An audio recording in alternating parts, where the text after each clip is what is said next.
Consider this perspective.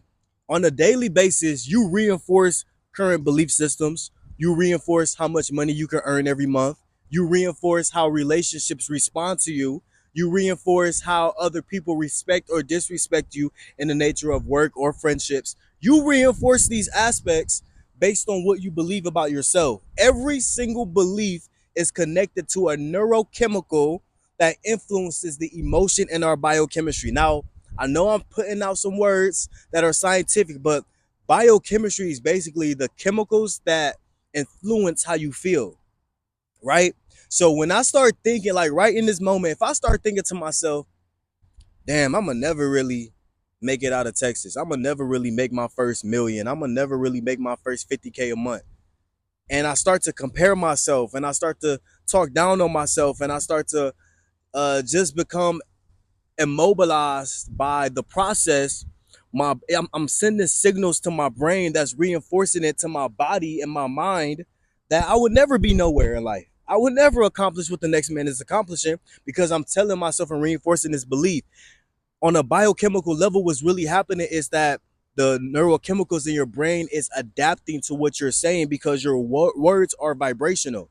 If you understand the basis and foundation that everything is energy, and even the words that we utter influence how life responds to us, especially if it is charged with the emotional feeling, right? Especially if what I'm saying is charged heavily with emotion. Even if I start crying about it, it's communicated to my brain, it's shifting the neural pathways in my mind or my brain. The mind is a manifestation of the brain. The brain is physical, but the mind is an extension of the brain, right? So I low key use those two interchangeably. So I be mindful of how I talk to myself, and I water myself with words that uplift me and that encourage me, and I surround myself with words on YouTube and other content forms that also enhances me and develops me to get better. So, neuroplasticity in the brain, the number one skill technique that I would suggest to practice this, the littlest shit, the littlest shit, the littlest shit, the littlest shit. The shit that you don't, what up, what up? The shit that you don't even do right now should influence you to do something different tomorrow, because even the littlest actions that you may take is influencing the neural pathways in your mind to expand. It's plasticity. It's designed to expand. It's designed to get to that level. So even on that perspective, right? You're doing something different. Your scientists suggest that you take a different route to work. Research suggests that you decide to eat something different for dinner this week.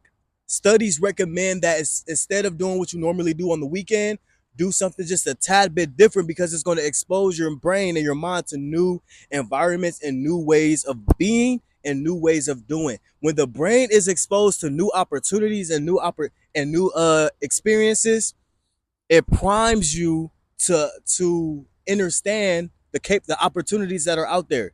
It primes you to perceive what's already have been there. Oh, here it is. Here it is. It primes you to perceive what's already have been there, but you were never aware of it because you never um threw yourself at that moment. As a therapist, one of the things we suggest with our clients is that they try new things when they're experiencing depression, because when you are in a state of depression, you're not receiving much serotonin, dopamine to the brain, right? And I know sunlight is a natural influence to that. And also, new activities are also stimulants to dopamine and serotonin releases when you engage in new experiences. That's why it's encouraged to do certain hobbies and try new activities, because it expands the mind and expands the brain. And even with traveling, right? When you are depressed and let's say you do have the funds, travel, take a solo trip, adapt to that environment, because you're doing your brain a favor. You're doing the neurochemicals in your brain a favor. Hey, if you don't get nothing out of this, if out of this video, always remember that you are primed to change. You are never designed to stay the same ever. So when you lock into that understanding, all things really do transform internally and is manifested externally. We always setting the tone, ain't nothing changed.